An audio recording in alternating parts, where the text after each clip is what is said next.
Hello all, कैसे हो सब लोग। I am Rutuja Kandak from Rutuja's image consulting. जब मैं मेरे क्लाइंट के साथ उनके शॉपिंग के लिए असिस्ट करती हूँ तो हमेशा एक दो सवाल मुझे पूछे जाते हैं। एक तो उनके मन में होता है कि अरे मुझे समझ में नहीं आता कि मैं क्या लूँ, या कौन से रीज़न के लिए, कौन से ओकेजन के लिए मुझे क्या लेना चाहिए। दूसरा होता है कि मेरे पास इतने सारे कपड़े हैं अभी, तो इसलिए मुझे समझ में नहीं आता कि अभी मुझे क्या लेना चाहिए। आप भी ये सवाल कभी कभी महसूस करते हो जब आप शॉपिंग के लिए जाते हो। तो टुडेज टॉपिक, मैंने सोचा इसी टॉपिक के ऊपर आज एक छोटा वीडियो बनाया जाए। तो things to consider while you shop. पहले तो आपको ये देखना चाहिए कि आपके वार्डरोब में एक्चुअली है क्या। मतलब ट्रेंडी क्लोथ्स है, यू फॉलो फास्ट फैशन, या ऐसे क्लोथ, इतने सारे क्लोथिंग या इतने सारे ड्रेसेस आपके कबर्ड में है या वार्डरोब में है जिसके वजह से अभी यू फील कि अभी और कुछ लाऊं तो वहाँ पे जगह ही नहीं है। ऐसा अगर होता है तो yes, it is right time to consider shopping, but before that you need to consider कि मुझे वार्डरोब अभी डिक्लटर करने की ज़रूरत है। मेरे वार्डरोब में ऐसी क्या क्या चीज़ें हैं जो या तो मैं अभी पहनती नहीं हूँ, या तो बिकॉज अभी वो ट्रेंड ही नहीं है इसलिए वो मैं पहनती नहीं हूँ, या मुझे पता नहीं है कि ये मुझे अभी पहनना चाहिए भी या नहीं। तो consider first declutter your wardrobe before you shop something. Then second thing consider करनी चाहिए कि अभी अगर मेरे वार्डरोब में फास्ट फैशन वाली या ट्रेंडी आउटफिट्स ज़्यादा है तो I need to invest in something जो क्वालिटी में अच्छा हो एंड जो लॉन्ग वेरेबल हो। मतलब ऐसी चीज़ें नहीं आनी चाहिए। मेरे एक क्लाइंट है जो मुझे बोलते हैं कि अरे हर एक 6 महीने में मुझे लगता है कि अभी मेरे पास पहनने के लिए कुछ है ही नहीं, जो भी कुछ है वो या तो आउटडेटेड हुआ होता है या उसकी क्वालिटी इतनी अच्छी नहीं होती जितनी जो जब मैंने वो फर्स्ट टाइम लिया है जब वो दिखता है वो अभी वैसे दिखता नहीं है।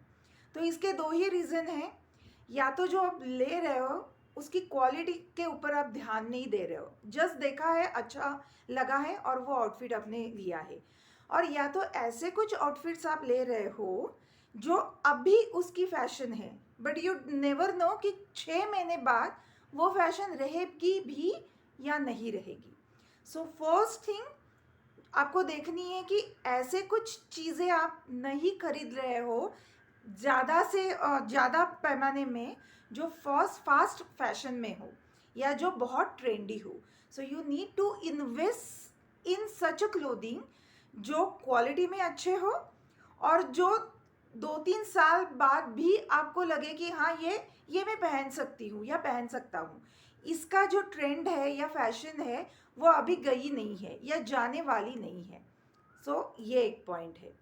देन कंसिडर कि कितने जो भी कुछ आप क्लोथिंग ले रहे हो या आउटफिट ले रहे हो, कॉस्ट ऑफ वेयर उसका देखो। मतलब ऐसा कुछ मैं ले रही हूँ क्या कि जो मैं अभी पहनूंगी और शायद साल में कभी वो पहनने की नौबत ही नहीं आएगी, या उसके वर्सेस में कुछ ऐसा ले रही हूँ जो एटलीस्ट महीने में एक बार मैं पहन सकती हूँ। तो कॉस्ट ऑफ वेयर वो भी देखो। कभी कभी ऐसे लगता है ना हमें कि हाँ ये ना इतना अच्छा पीस मिला है और बहुत कंपैरेटिवली मुझे बहुत सस्ता पड़ा है, बट अगर वो पीस आप साल में 2 ही बार पहनने वाले हो तो कंपैरेटिवली वो आपको बहुत महंगा पड़ा है।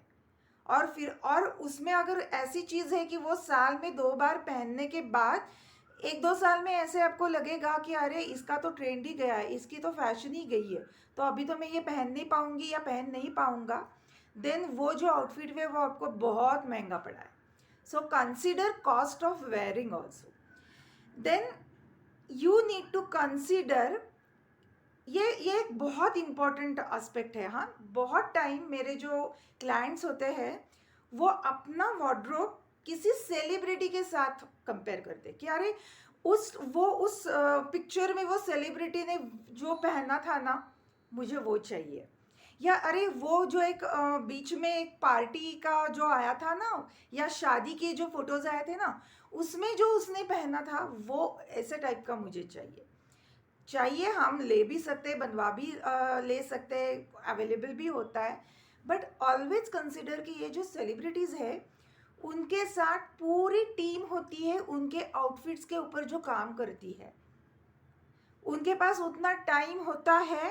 मतलब वो टीम के पास उनका वही जॉब है कि मेरा जो क्लाइंट है, जो सेलिब्रिटी है, वो ऑलवेज अच्छा लगे।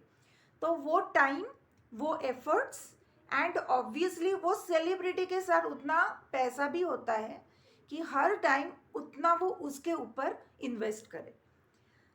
सेकेंड थिंग कि जो भी कुछ वेयर करना है, द टीम विल डिसाइड। वो सेलिब्रिटी खुद का दिमाग नहीं लगाते कि आज मुझे क्या पहनना चाहिए, आज मुझे कैसा लगना चाहिए। उसकी टीम डिसाइड करती है कि what is the reason, what is the purpose, वहाँ पे सेलिब्रिटी जाके क्या करने वाली है, उसके हिसाब से वहाँ पे उनको क्या पहनना चाहिए। तो ये टीम डिसाइड करती है। ऑब्वियसली सेलिब्रिटी उनको बता देती है कि क्या उस वहाँ पे होने वाला है, कौन से टाइप के लोग वहाँ पे आने वाले हैं, और मुझे वहाँ पे खुद को कैसे प्रेजेंट करना है।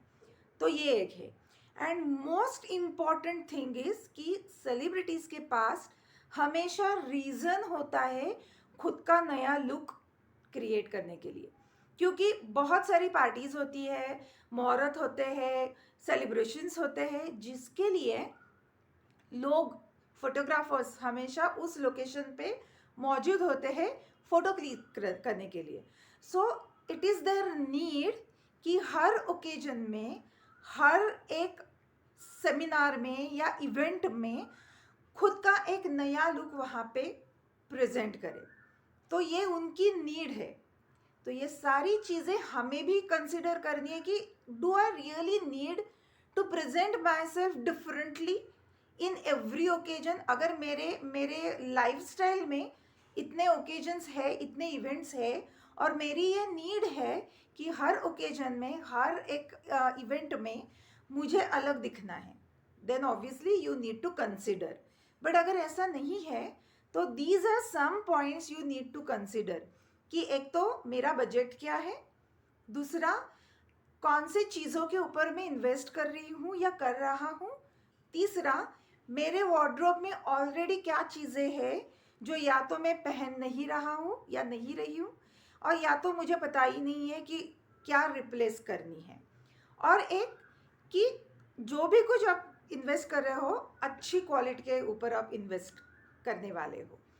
फास्ट ट्रेंडिंग, फास्ट चेंजिंग जो है, फास्ट फैशन जो है, उसके ऊपर ज़्यादा इन्वेस्टमेंट आपकी नहीं हो। और ये सारी चीज़ों में एज एन इमेज कंसल्टेंट आप कहीं पे भी एक अच्छी image consultant, professional image consultant से सलाह मशवरा कर सकते हो। She can be the best person who will help you design your wardrobe as per your profile, as per your personality, and as per the purpose of the event or occasion. So always keep in mind these points while you shop. अगर आपको ये video अच्छा लगे, अगर आपको लगता है कि ये वीडियो से आपके पहचान में भी किसी को ये हेल्प मिल सकती है, तो please share, like my video, and जो बेल आइकॉन है वहाँ पे क्लिक करके रखो ताकि जब मेरा अगला वीडियो आएगा तो आपको उसका नोटिफिकेशन मिल जाएगा। Thank you very much.